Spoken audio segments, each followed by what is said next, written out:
Hello everyone and welcome. This is Christine with Pattern Crafts, and today for Christmas in July I've decided to break out some Christmas pattern paper and attempt to make 3 cards in 10 minutes using this sketch from Mojo Monday, the 6x6ish 2-sheet wonder challenge. Spoiler alert, I do not do this in 10 minutes. Even though I took out some of these icon stickers and the odds and end pieces because I thought that would help make creating these cards quickly. In total, it took me over 19 minutes in real life to create these 3 cards.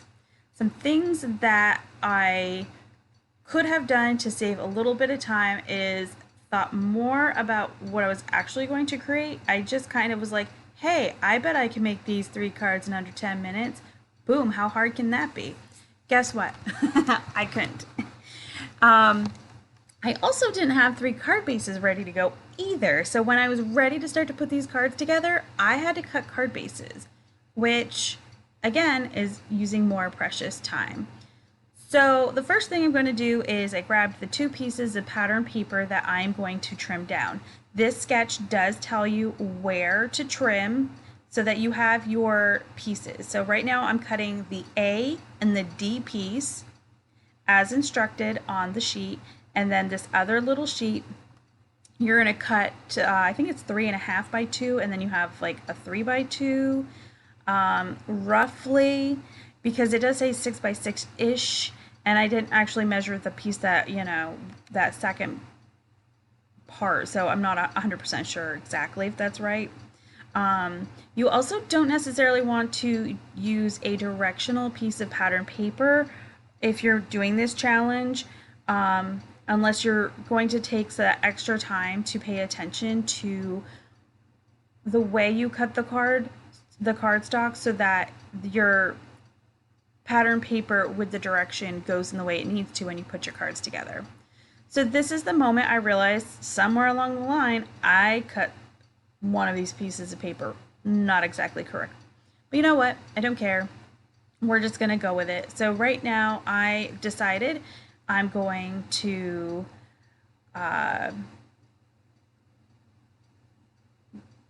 put these 3 different cards together. Sorry, I lost my train of thought there for a moment.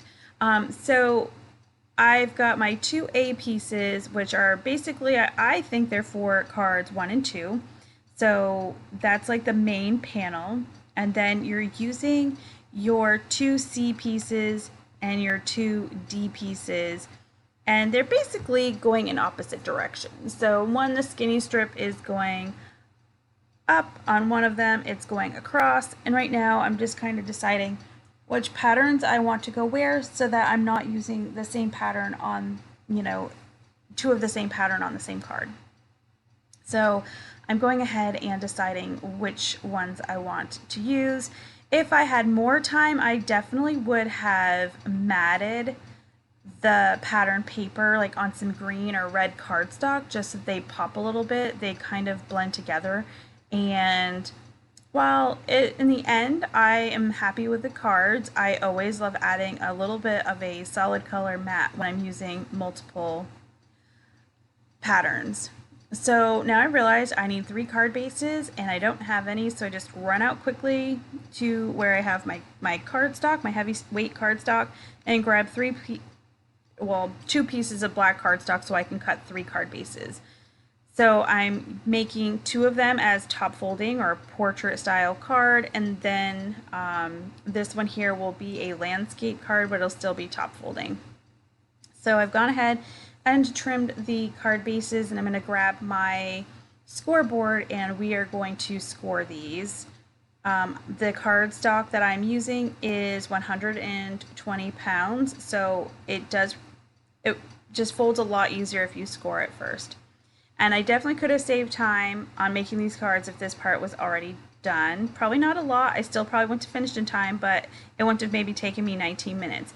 Because it did take me 19 minutes, clearly I have sped this up a little bit because I'm doing a voiceover, and I'm sure you noticed the video is not 19 minutes long. I thought about keeping it as is because it was real-time card making and I was challenging myself, but then I decided 19 minutes is kind of a long time to watch somebody put a card together with just pattern paper and odds and end bits from Doodlebug.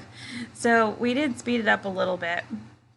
So now that I have the card bases ready, we're just going to now add the pattern paper as shown on the sketches, and then after we're done this, we're going to pull out the odds and ends pieces. On the card sketches, you'll see that there is a rectangle and a circle and a square right kind of in the middle of each of those cards, and you could totally use those for anything. That could be embellishments, that could be some stamping, that could be your the sentiment. I'm going to choose to use those places to put the odds and ends bits. I thought it really saved me some time, but also if you can use it for whatever you want to use it. Also, if I had more time, I would have probably put a card panel under these pieces, the one for the landscape card, but I do end up filling that up with enough of the odds and end pieces that it's okay the way it is. So we're going to go ahead and pull these out, and I'm trying to figure out quickly, but at this point I'm already past my 10 minutes. I already knew that, you know, now I just need to get them done.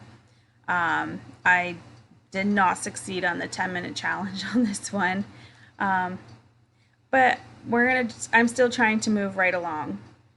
So I'm deciding that Santa on that middle card is all that's going to go on that middle card, and I'm going to put that little, I don't know if it's like a bakery, or because I cannot quite see it on here and I don't have the card in front of me.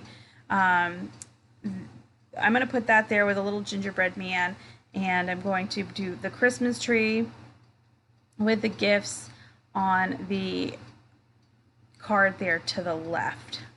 So once I've kind of decided which embellishments or odds and end bits I'm going to use, we're going to go ahead and use some tape runner and just a couple of pieces of foam tape and adhere all of these together.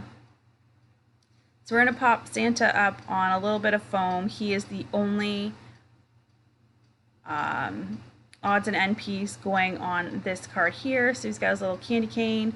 We're going to put the little bakery here directly on the card, and we'll pop up the gingerbread man on some foam tape. And then for the Christmas tree, we're going to pop the Christmas tree up on foam tape. Two of the presents are going to go directly on the card. The snowflake will go directly on the card, and we'll pop one present up on foam tape.